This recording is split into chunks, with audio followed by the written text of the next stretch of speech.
Welcome back.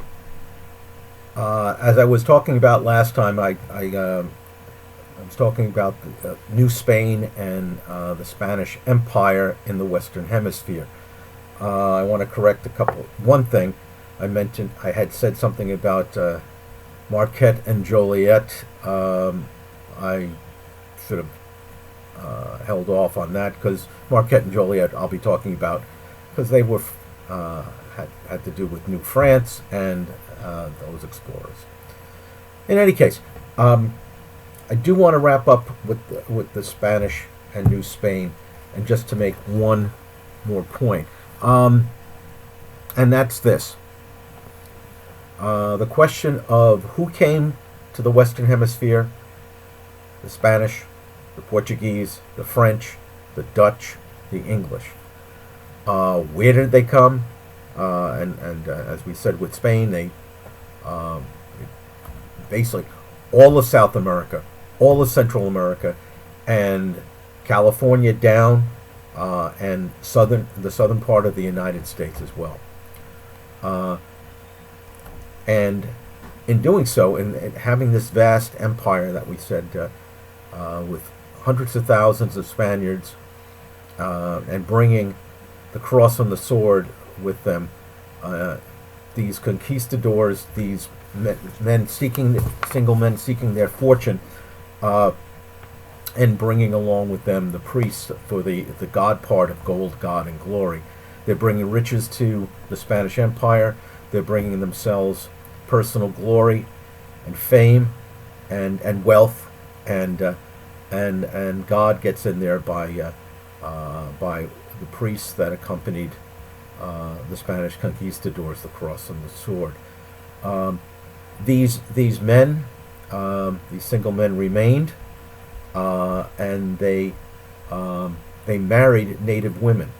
Okay, the New Spain was would be inhabited by what is called the fifth great race: Spanish men and native women.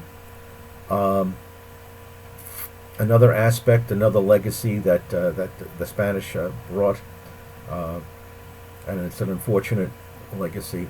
It's the 11 million I mentioned before. I didn't have the number in front of me. 11 million African slaves that they brought, and conducting the triangle slave trade that we will mention again and again later on. Um, and I've already spoken about the Columbian Exchange, all the things that Spain took from the New World, and all the things that Spain brought to the New World, including uh, not only the cross and the sword, but disease, pathogens. Ironic, Ironically, that we're talking about pathogens as we're hunkered down at home. Um, in talking about Portugal, why did they come? Well, they came because they were seeking to build uh, an empire as well. But as of 1494, the rivalry between Spain and Portugal had bubbled over and exploded, and it took the Pope to intercede between Spain, the kingdoms of Spain, and the kingdom of Portugal, the kingdoms of Spain and Portugal, um, and on June 7th, 1494, 2 years after Columbus, almost 2 years after Columbus, there is a treaty imposed upon both Spain and Portugal. It's the Treaty of Tordesillas.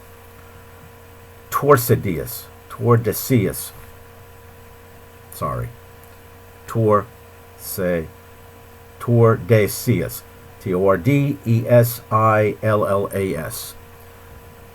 June 7th, 1494, and basically the Pope draws a line down from north to south on the map, dividing the New World, and being the head of the church and being behind in terms of knowledge, What he was doing to Portugal was basically, if you pardon the expression, screwing them out of most of the Western Hemisphere. Because a line that's drawn down from north to south, the meridian that's drawn, it will basically guarantee that the only part of the Western Hemisphere that Portugal will colonize and use for its own golden glory is the land of Brazil. Now, granted, Brazil is a vast piece of land.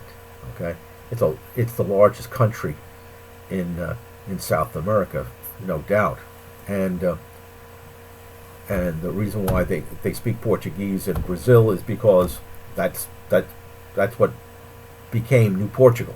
That was it. Moving on to the French. Where did they come? Why did they come?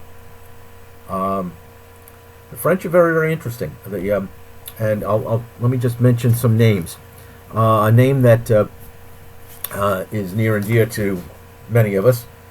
It's Giovanni di Verrazzano. Yes, I know. Italian? Sure. French? Flying under the French flag. Okay. 1524, Verrazzano is in search of the Northwest Passage. Okay. I spoke about Balboa earlier and this myth, this fable of the Fountain of Youth.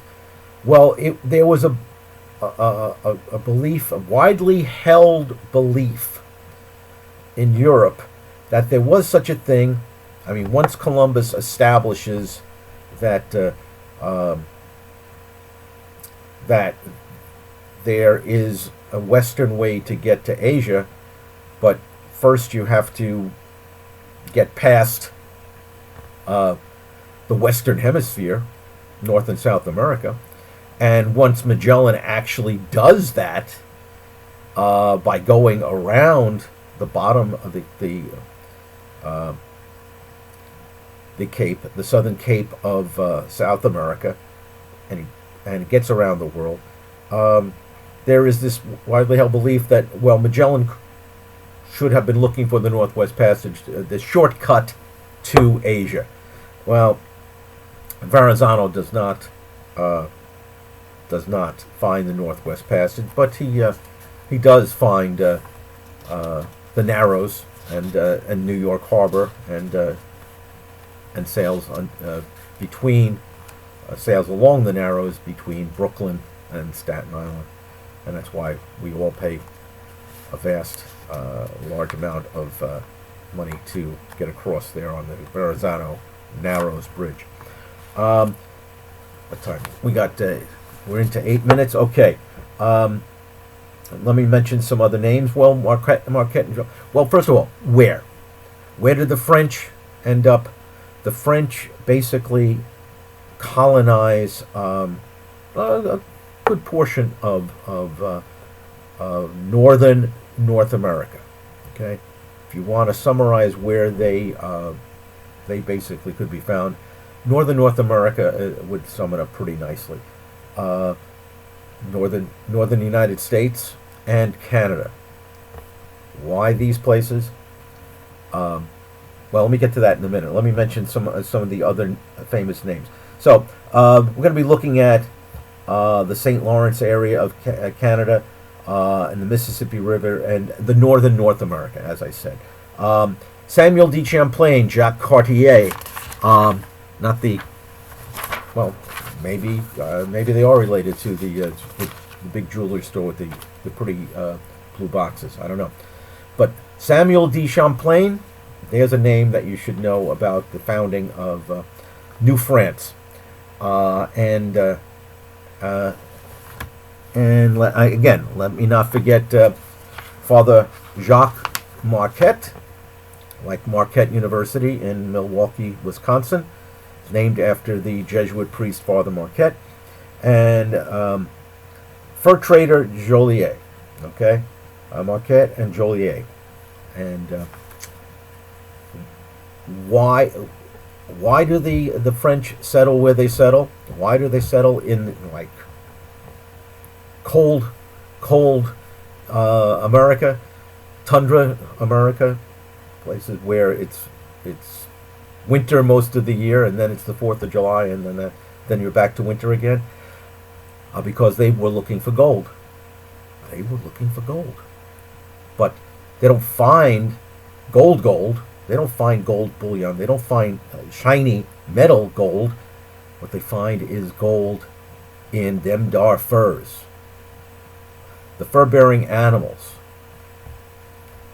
bear, beaver, fox, wolf, mink.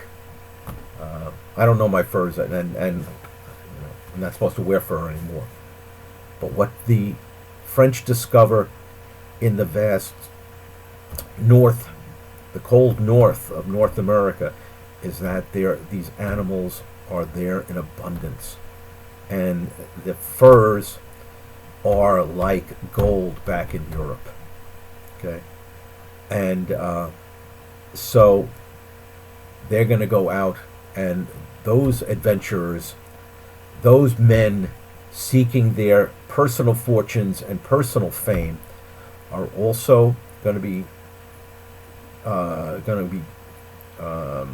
seeking seeking those ventures and that fame in the name and under the flag of France, as they say over in France, but we'll say France.